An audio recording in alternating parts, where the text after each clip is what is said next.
నా పేరు శ్రీకాంత్ రెడ్డి. మాది పెనుమర్తి గ్రామం. ఫస్ట్ నుంచి వ్యవసాయం మీద ఆధారపడి దాన్నే నమ్ముకొని బతికిన కుటుంబం అన్న మాది. ఆ భూమి ఇవాళ వద్దు లాగేసుకుంటామని చెప్పి మిమ్మల్ని ఎలాగైనా భయపెడతామని చెప్పి మళ్ళీ ప్రయోగించారన్న.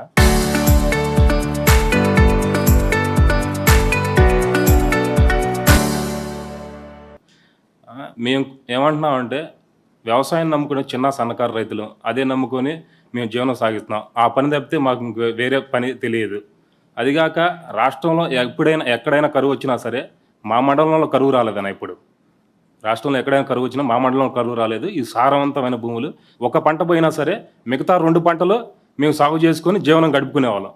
అలా మా ప్రాంతం ఎంతో మెరుగైన జీవితం గడిపేవాళ్ళం ఇప్పటి వరకు. మా భూమి మాకు హక్కు ఉండదానా? మాకు తరతరాల నుంచి వచ్చిన భూమి, వ్యవసాయం నిత్యం పండే భూమి మీద మాకు హక్కు ఉండదా? ఎవరైతే ల్యాండ్ పూలింగ్ స్కీమ్కి వ్యతిరేకంగా ఉన్నారో ఆ రైతులు పొలాల్లో గుండా రోడ్లు, బఫర్ జోన్ అని చెప్పి మా పొలం అంచుకాన 30 అడుగులు లోతు తీసేశారన్న మా చేను పక్కన. ఆ రిజర్వాయర్లోకి మొన్న గండి కొట్టి నీళ్లు పెట్టేసి అలా అయినా సరే వీళ్ళ పొలాలు ఇరిగి పడిపోతే ఆ రిజర్వాయర్లోకి అలా అయినా భయపడిపోయి వాళ్ళు ఇస్తారని చెప్పి మొన్న చేశారన్న 4 రోజుల క్రితం. కానీ మేము కోరేది ఒకటే, వాళ్ళు ఎంత భయపెడదలుచుకున్నా మేము వ్యవసాయం నమ్ముకున్నాం. ఎన్నో గాలి వాళ్ళని చూసాం, వరదలను చూసాం, అన్నీ చూసాం. ప్రకృతినే ఎదిరించి వ్యవసాయం చేసేవాడు రైతన్న.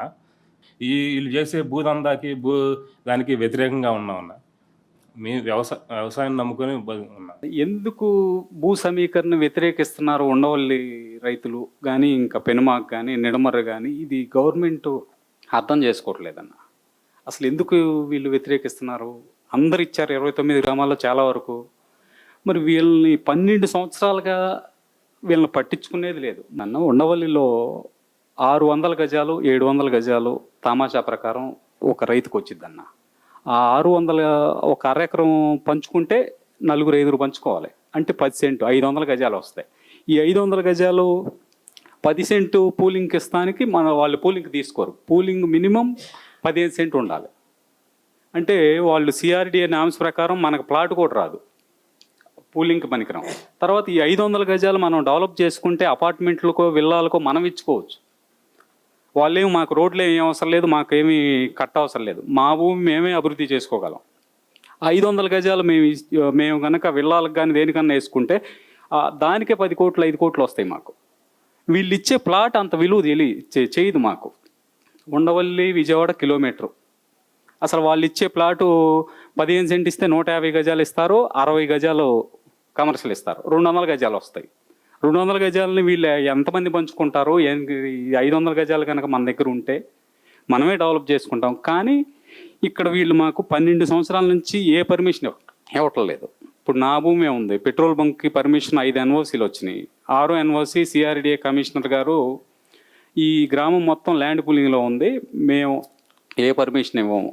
ఇక్కడ వీళ్ళు మా అభివృద్ధికి ఆటంకంగా ఉందన్న. మేము మా ల్యాండ్లో మేము ఏదన్నా నిర్మాణం చేపట్టుకోవాలన్నా కానీ పర్మిషన్ ఇవ్వట్లా.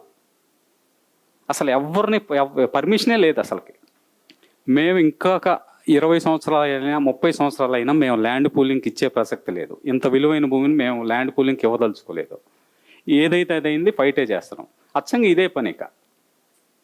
ఇక వేరే మీరేం చేస్తున్నారంటే ఇక భూములు కాపాడుకోవటం కోసమే బతుకుతున్నాం. మరి అది లేకపోతే ఇది సంపాదించాలంటే మా తాత 50 సంవత్సరాల క్రితం కొన్నది ఇది. దాన్ని మేము నాశనం చేయాల, దాన్ని ఆపన్నే ఉంచాం నెక్స్ట్ జనరేషన్కి ఇవ్వడం కోసం. మేము డెవలప్ చేసుకుంటామంటే పర్మిషన్ ఇవ్వరు.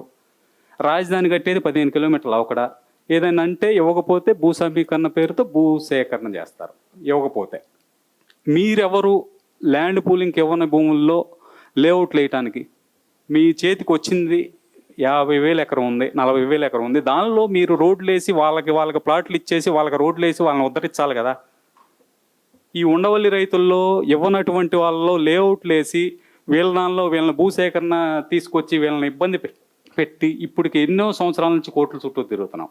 ఇంకా కూడా తిరుగుతూనే ఉంటాం. ఇంకా 30 ఏళ్ళు చచ్చిపోయేదాకా కూడా భూమి ఇచ్చే ప్రసక్తి లేదు. ప్రభుత్వం వారు అది అర్థం చేసుకోవాలి. రాదు కాబట్టి మాది రాజధాని పరిధిలోంచి తీసేయమని మొన్న కలెక్టర్ గారిని కలిసాం. అసలు వద్దు, మేము ఈ పరిధిలో ఉండము, రాజధాని పరిధి నుంచి కానీ భూసేకరణ నుంచి కానీ సమీకరణ నుంచి కానీ మమ్మల్ని మినహాయించన్నది మేము అడిగాం. ఆయన కలెక్టర్ గారు కూడా ఏమంటారంటే ఇది ప్రభుత్వం వారు చేసేది మేము మా చేతుల్లో ఏం లేదు, మీరు ఏదైతే చెప్పారో దాన్ని పైకి తీసుకెళ్తామని చెప్పారు. మేము ఇంకా 20-30 సంవత్సరాలైనా ఇదే ప్రకారం ఇదే మాట మీద ఉంటామన్నా, కాబట్టి మీరు మా వైపు ఉండి నిలబడాలని, రేపు మన గవర్నమెంట్ వచ్చిన తర్వాత మా అందరికీ కూడా పర్మిషన్లు ఇవ్వాలని కట్టుకోవడానికి మేము కోరుకుంటున్నాం. నేనైతే నా భూమి పూలింగ్కి ఇవ్వలేదన్నా. ఫస్ట్ ఏం చేశారంటే నా భూమికి వచ్చే వాటర్ లైన్ తీసేశారు, కరెంట్ తీసేశారు. మీ పేరు ఏం పేరు? చంద్రశేఖర్ అన్న. ఏ ఊరు శేఖర్? పెనుమాకన్న చంద్రశేఖర్. పూలింగ్కి ఇవ్వలేదని చెప్పి మాకు వచ్చే కరెంటు, వాటర్ డ్రిప్ అన్నీ తీసేశారు. సరే పంట పోతే పోయింది, భూమి ఉంటుందిలే అని చెప్పి మేము అయినా కూడా ఇవ్వలేదు. తర్వాత మా దాని పక్కన వాగు నుంచి డైవర్షన్ రిజర్వాయర్ అని చెప్పి ఆ వాటర్ అంతా మా పొలం వైపు డైవర్ట్ చేశారు. దానివల్ల కోతకు గురై రోజు కొంత భూమి పోతుంది. ఇది మే నెల. రేపు వర్షాకాలం వస్తే అసలు భూమి అనేది గజం కూడా మిగలదు. పూర్తిగా దౌర్జన్యమే. దౌర్జన్యం. పూర్తిగా నీళ్ళన్నీ ఇప్పుడు రేపు పొద్దున మీరు వచ్చినాక నా భూమిని తీసుకోమంటే నేను పడవేసుకెళ్ళాలి, రిజర్వాయర్ అని చూపిస్తాను.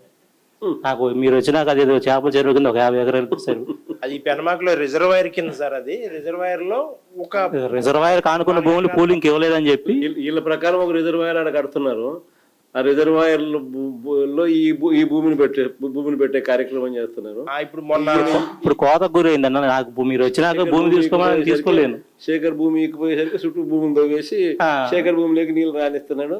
ఆ భూముల వల్ల నేచురల్ ఫ్లడ్ అయితే సాయిల్ పోతుంది. అది నేచురల్ ఫ్లడ్ అయితే నేను అడగనన్నా.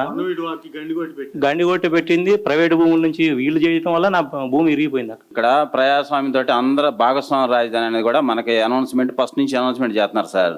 ఇప్పుడు అంతర్జాతీయ కాలేజీలు, నేషనల్ కాలేజీలు 4 ఉన్నాయి మన రాజధానిలో. మన పిల్లలకి ఇక్కడ ఎవరికైనా సరే ఒక్క పిల్లాడికి కూడా ఫీజు లేకుండా ఆ లైన్లో ఉంచుకొని 5 లక్షలు 6 లక్షలు కట్టే తీసుకోవటం. ఇంకా భాగస్వామ్యం ఎక్కడ ఉంది సార్?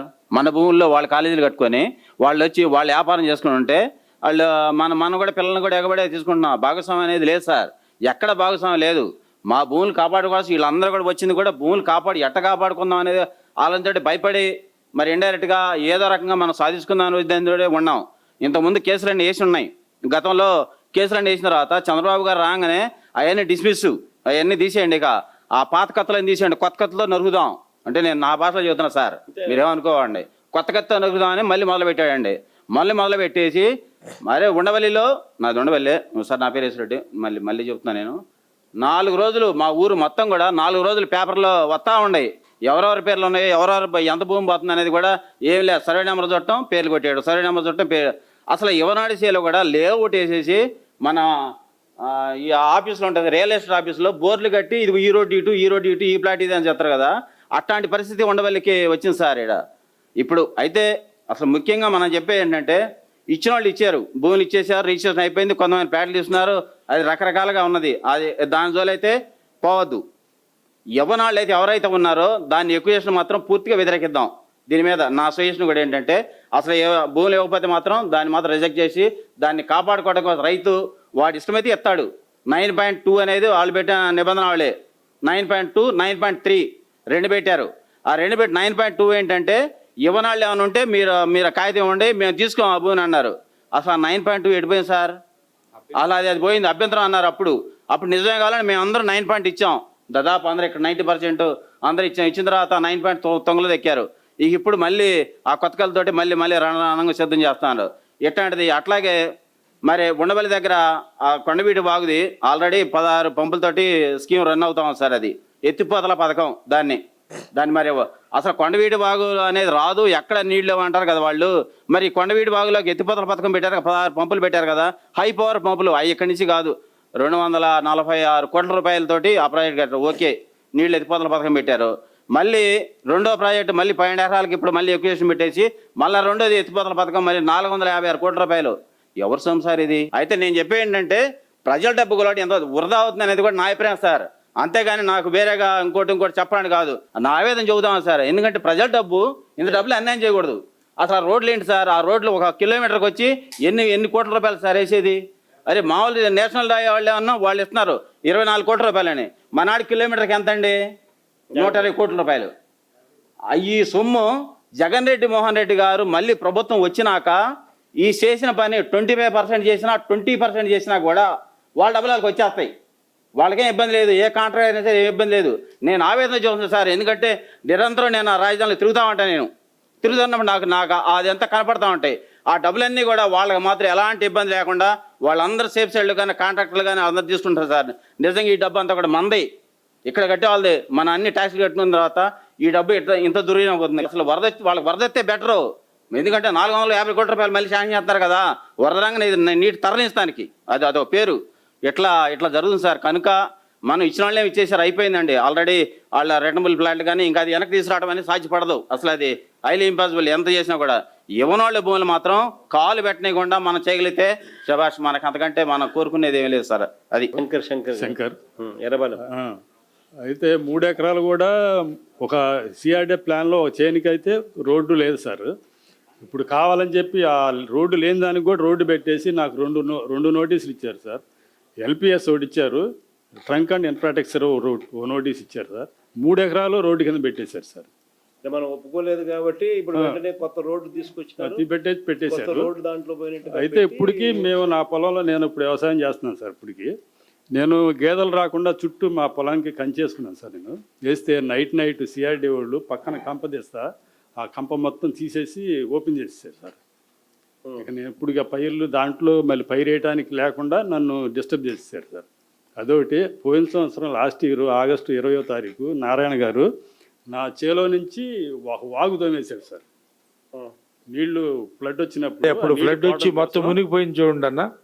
ఫ్లడ్ వచ్చి మునిగిపోయినప్పుడు లాస్ట్ ఇయర్ ఆగస్టు 20వ తారీఖు సార్. అది మొత్తం వాగులాగా తోమేసేసి మట్టి అటు ఇటు పోసేసేసాడు సార్.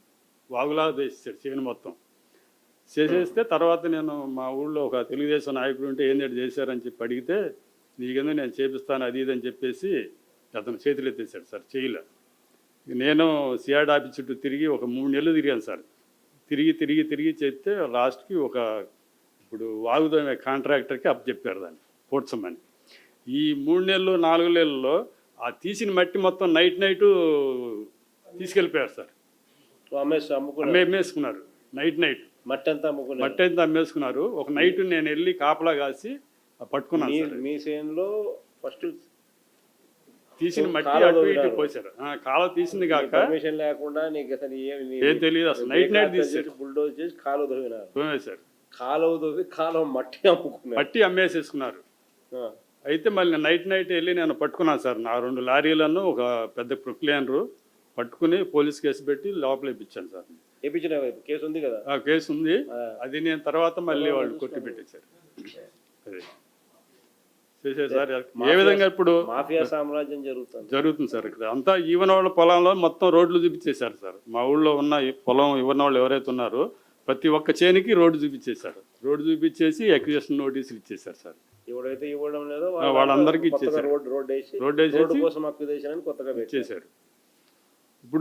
ఇప్పుడు పూలింగ్ ఇచ్చాం సార్. ఇచ్చినా కానీ ఇప్పుడు వాడు వచ్చే 1200 గజాలు 1250 గజాలు ఇస్తున్నారు కదా సార్. ఆ ప్లాట్ తీసుకుని ఆ ప్లాట్లో నాకు ఏమన్నా పంట పనికి వచ్చిందా సార్? అది ఏం చేయాలి నేను? మా పిల్లల భవిష్యత్తు ఏంటి, మా భవిష్యత్తు ఏంటి? ఆ ప్లాట్ తీసుకున్నా కానీ దాన్ని అమ్ముకోవాలి. అమ్ముకుని అమ్మేసుకున్న తర్వాత నాకు ఇంక అక్కడ ఏం పని ఉంటుంది సార్? నాకేం భవిష్యత్తు ఏముంటుంది అక్కడ? అక్కడి నుంచి నేను వెళ్ళిపోవాలి, వేరే చోటుకి వెళ్ళిపోవాలి. ఇక్కడ రాజధానిలో జరిగే సిచ్యువేషన్ కూడా అదేం సార్. ఇప్పుడు ఏంటంటే ఇప్పుడు ప్లాట్ ఇస్తాడు, ప్లాటు అమ్ముకుంటాం. అమ్ముకున్న తర్వాత మనకి అక్కడ పనే ఉంటుంది సార్. మన భవిష్యత్తు ఏముంది? మన భవిష్యత్తు ఎత్తుకొని మళ్ళీ వేరే ఊరికి వెళ్ళిపోవాలి. ఈ రాజధానిలో చివరికి జరిగేది ఏంటంటే ఆ గవర్నమెంట్ ఉంటే మాత్రం చివరికి రాజధానిలో పేదలు అనేవాళ్ళు ఎవరు ఉండరు, మొత్తం వెళ్ళిపోవాల్సింది సార్. ఆ ప్లాట్లు కూడా కొనేది కూడా వాళ్లే సార్. ఉండవల్లి గ్రామానికి సంబంధించి ఫస్ట్ మాట్లాడుతున్నాం. మా ఊరిలో ల్యాండ్ పూలింగ్కి 250 ఎకరాలే తీసుకున్నారండి. Out of 1100 acres only 250, that is less than 25%. అయినా మిగిలిన దానికి 800 ఎకరాల కోసం వాళ్ళు నానా తిప్పలు పడుతున్నారు. 2010 కన్నారావు నాయుడు అన్న 250 ఎకరాల కోసం 800 ఎకరాలు. మీ ఊర్లో మొత్తం ఎన్ని ఎకరాల భూమి పూలింగ్ కోసం అని 1100 acres డిక్లేర్ చేశారండి 2015లో. అప్పటి నుంచి కష్టపడుతున్నా కూడా 250 ఎకరాలే పూలైనాయి. 250 ఎకరాలు మాత్రమే పూలైనాయి. దాంట్లో ఒక 50 ఎకరా ఎండోమెంట్స్ ల్యాండ్, 50 ఎకరాలేమో అసైన్ ల్యాండ్స్. 50 ఎకరాలు ఎండోమెంట్, 50 ఎకరాలు అసైన్ ల్యాండ్స్. అంటే రైతులు ఇచ్చింది ఒక 70-80 ఎకరాలు ఉంటాయండి. రైతులు ఇచ్చింది మటుకు. కరకట్ట మీరు 2022లో మీరు ఒక ప్రాజెక్టు ఓపెన్ చేశారు. కరకట్టను ఎక్స్పాన్షన్ చేస్తానికి 150 crores-తోనే మీరు ఎక్స్పాండ్ చేస్తా ఉన్నదానికి with sluice with Kondaveeti walk కూడా ఉంది ఇంక్లూడెడ్. బట్ వీడు ఇప్పుడు పెట్టే ప్రాజెక్టు 1100-1200 కోట్లు పెట్టి ఈ సీడ్ యాక్సిస్ రోడ్ అన్నారు. సో నా వ్యక్తిగత అభిప్రాయం అయితే సీడ్ యాక్సిస్ రోడ్ అవసరం లేదండి. వెంకటపాలెం నుంచి కరకట్టను తీసుకుని వచ్చేసి మీరు చెప్పిన ప్రాజెక్టు ప్రకారం తీసుకొచ్చి సీతానగరం దగ్గర కలపచ్చు. కానీ వాళ్ళు ఒక పట్టుదలతో ఉండారు ఎట్టయినా తీసుకోవాలని. సో సీడ్ యాక్సిస్ రోడ్ అనేది అనవసరం అండి. ఇప్పుడు దీని అవసరం లేదండి. బైపాస్ రోడ్ ఉంది, that is now called national highway.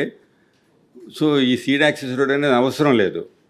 కానీ ఎలా నమ్మిస్తున్నారంటే మన జనాభాని, మీరు అది ఇచ్చేస్తే మిగిలిన వదిలేస్తామనే టైప్ ఇస్తున్నారు. కానీ మేము 2018 మేము కోరింది కూడా అదే, మీరు ల్యాండ్ కావాల్సింది రోడ్డుకు తీసుకోండి, మిగిలిన వదిలేమని. ఈ రోజు వరకు కూడా ఎవరు కూడా అఫీషియల్ కానీ అన్అఫీషియల్ కానీ యాక్సెప్ట్ చేస్తలేరు ఆ ప్రపోజల్. కరకట్ట ఒకటి రోడ్ అవసరము, సీడ్ యాక్సిస్ రోడ్ అవసరం లేదండి. ఇది ఇప్పుడు వీళ్ళందరినీ అట్రాక్ట్ చేస్తున్నారంటే టెంపుల్ ల్యాండ్స్లో మీకు ప్లాట్లు ఇస్తామని చెప్పి వీళ్ళందరూ ల్యాండ్ పూలింగ్కి డైవర్ట్ చేస్తున్నారు. మీరు దయించి ఆ టెంపుల్ ల్యాండ్స్ కాపాడితే ఆటోమేటిక్ ఊరు కూడా కాపాడబడుతుంది. మేము ప్రొసీడ్ అవుదాం అనుకున్నామండి లీగల్గా, ఏది land acquisition regarding temple lands. So మిగిలిన వాటికి ఈ మిగిలిన ప్రాజెక్ట్స్ అన్నీ కూడా ఓన్లీ మమ్మల్ని ఇబ్బంది పెడతానికి ఇచ్చిందే కానీ యాక్చువల్గా వాళ్ళు రన్ చేసి చేస్తారనేది లేదు. ఆల్రెడీ మొన్న కట్టిన బ్రిడ్జి దాదాపు వాళ్ళు చెప్పింది ఏదో వంగిందన్నారు కానీ ఆ ఫైల్స్కే కిందకి వెళ్ళిపోయినాయి. ఫైనల్గా మేము చెప్పేది మన ఊరికి ఎల్పిఎస్ అవసరం లేదు, ఎందుకంటే 20% పీపుల్ ఇచ్చారు కాబట్టి ఎల్పిఎస్. సో ఎక్విజిషన్ కానీ ఎల్పిఎస్ కానీ ఇంకా ఫర్దర్ కంటిన్యూ చేయకుండా వదిలేస్తే సరిపోద్ది. ఉండవల్లి వచ్చేవారికంటే ఈఐఏ ఎన్విరాన్మెంట్ ఇంపాక్ట్ అసెస్మెంట్ అని జరిగిందన్నారు కానీ జరగలేదండి. సోషల్ ఇంపాక్ట్ అసెస్మెంట్ జరిగిందన్నారు కానీ జరగలేదండి. ఇప్పుడు ప్రాజెక్ట్స్ అన్నిటి కూడా ఎన్విరాన్మెంట్ క్లియరెన్స్ కావాలండి. Levy of LPS complete law review చేస్తేనండి అయిపోద్దండి ఇది. ఎందుకంటే అది ఎఫెక్టివ్ ఓన్లీ 2000 మీ ప్రభుత్వం టైంలో కూడా అంతవరకే ఉందని చెప్పారు చీఫ్ సెక్రటరీ. ఏది ఎల్పిఎస్ ఇంకా ఫర్దర్గా ఎక్స్పాండ్ చేయమని. అది దట్ ఈస్ ప్రాబ్లీ 2022లో. అది ఎల్పిఎస్ అనేది కంటిన్యూస్గా ఉంది 2015 నుంచి ఇప్పుడు దాకా. There is no end for LPS. But these a major issues as a chief minister, ex chief minister and now as a very popular leader you can take up, because other issues should be very small when compared to general issues.